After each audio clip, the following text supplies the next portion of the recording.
Hey peeps, this is your boy Tana, and today we are back in San Diego for a few days. Well, few days ago I was first in Sacramento, and then I went to Oakland. Well, technically Oakland, but like the Bay Area, well, San Francisco Bay Area. Today we're gonna talk about what I did in Sacramento, but first, before we go into a video, I have to tell you about my boy Gsmooth Mindset. He had a video today that I had to talk about it because it tells a lot about overcoming difficulties. Go and check him out and talk to him. He has more knowledge about what he's talking about, and I hope it might be able to help you too because, well, we only know what we know. Moreover, I was thinking about an idea for one of my potential future YouTube like series. For example, something like today I will go eat at your house. If I'm invited, of course. I'm not gonna force myself to someone else home because I love food, and I thought maybe that would be a great way to share to people my perspective as someone from Cote d'Ivoire, a third world country, and the way every culture has different.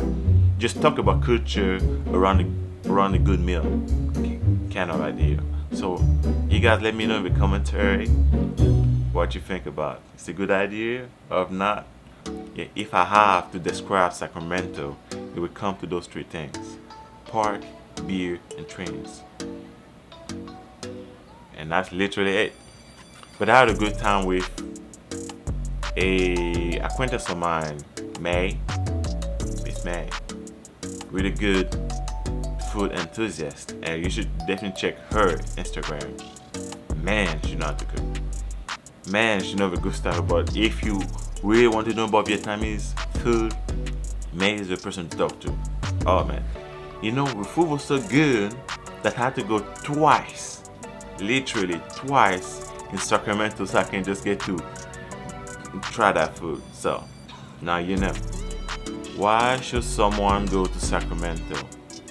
My answer will be, I was curious and I was invited by May, a food enthusiast, which know Sacramento like no other. Well, she invited me and I said, well, I got invited. She said, okay. She said if I were to go to Sacramento and she's around, she will ask me. And that most likely it. All the other things I learned about the city was just on the go, working every day. I did my 10,000 steps. I have my Fitbit somewhere around here, maybe somewhere on my bed or something. I don't have it with me right now.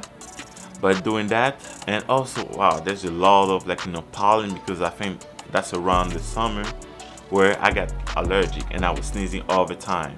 I think also they have all district. They have Midtown, and they have the downtown, well, a couple of areas and a couple of parks too, which are pretty great. I would not, oh yeah, pretty great because I got some free 3 oranges. So yeah, it's crazy. In California you can find oranges everywhere you go, literally in the park. That's free food. That's why I tell people, you may never starve in America. You may go homeless, but you may never starve in America. Look at that. Oranges, free oranges in the park. Well, what did I learn in Sacramento? I learned that first, the public transportation is called SacramenTo. And from going to one point of the city to the other, the daily pass is $7. I say it's pretty cheap compared to people ordering Uber to go from one place to another. And that's for the whole day, which is something I believe would be great if we have that kind of reliable system back in Africa. There's a park where there's a kids playground, but also there's a lot of trees, and they gave the little name tag for the trees. So well, for people like me who don't know anything about trees, I could see all these things and learn about the vegetation and the nature they have there. And from that point on, Sacramento is one of my favorite cities because I found some oranges in the park and I tended.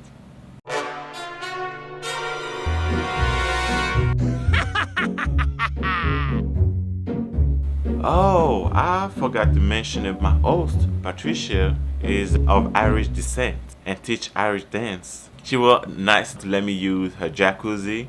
Well, that's the first time I used a jacuzzi and I was in by myself and I felt like a king.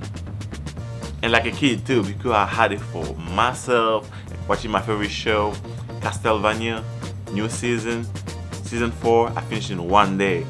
Great show, really animated, really remind me of when I used to play with my brothers, like Nintendo, they used to have that game. So now they made the adaptation on Netflix.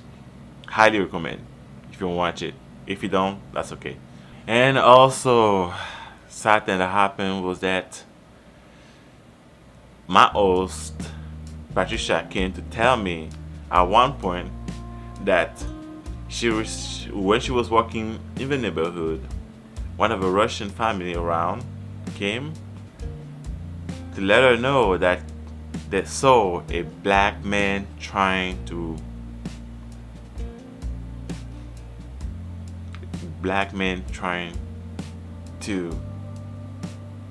break into her house. When I heard that, I was like, wow. I heard a lot of things happening. I joked about it before, but I realized that there's a lot of things that need to change. It's just a reality check kind of thing that happens. The thing is, if it were to be any other person and they still did the same thing, I'd say, okay, cool. At least that was the meaning behind it. But if it was specifically targeted, I hope for them to just change that kind of mindset. Because, hey, you know what? We're all human. And in most cases, we jump to conclusion.